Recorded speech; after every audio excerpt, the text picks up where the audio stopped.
अस्सलामु अलैकुम रहमतुल्लाहि व बरकातुहू। मोअज़्ज़िज़ सामीन, आज हम एक ऐसे टॉपिक पर बात करेंगे जो न सिर्फ इस्लाम का दूसरा सतून है बल्कि ये मोमिन की महराज और कल्ब का सुकून है।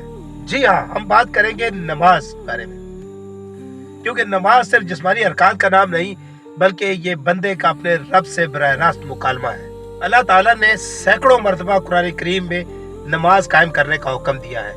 अल्लाह ताला कुरान करीम में इरशाद फरमाते हैं कि बेशक नमाज बेहयाई और बुरी बातों से रोकती है। नबी पाक सल्लल्लाहु अलैहि वसल्लम ने इरशाद फरमाया कि नमाज मेरी आंखों की ठंडक है।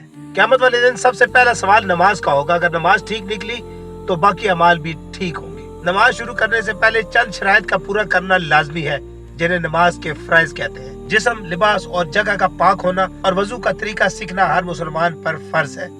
सदरपोशी यानी मुनासिब लिबास पहनना, किबला की तरफ रुख करना यानी खाना काबा की तरफ रुख करना और हर नमाज को उसके मुकर्ररा वक्त पर अदा करना। आइए अब मुख्तसर अंदाज में नमाज के अरकान को समझते हैं।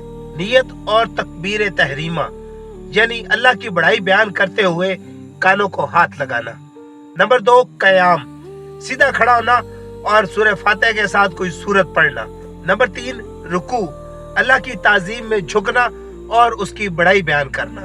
नंबर 4, सजदा, ये वो आजिज़ी की इंतहा है जिसमें बंदा अपने रब के बहुत ज्यादा करीब होता है। नंबर 4, तशहुद और सलाम फेरना, अत्तहियात पढ़ना और फिर दोनों तरफ सलाम करके नमाज का इख्तिताम करना। ये फवाइद सिर्फ रूहानी नहीं बल्कि जिस्मानी भी हैं। नंबर 1, रूहानी सुकून, नमाज पढ़ने वाला शख्स डिप्रेशन और जहनी तनाव से महफूज रहता है।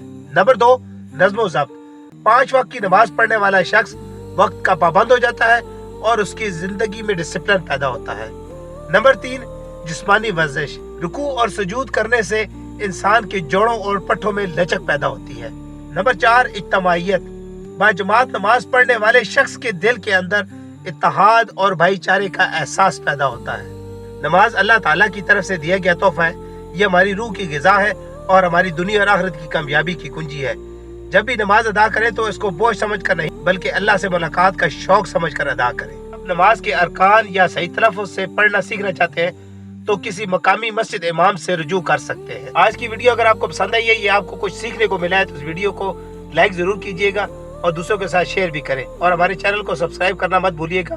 दुआ में याद रखिएगा। अल्लाह हाफिज।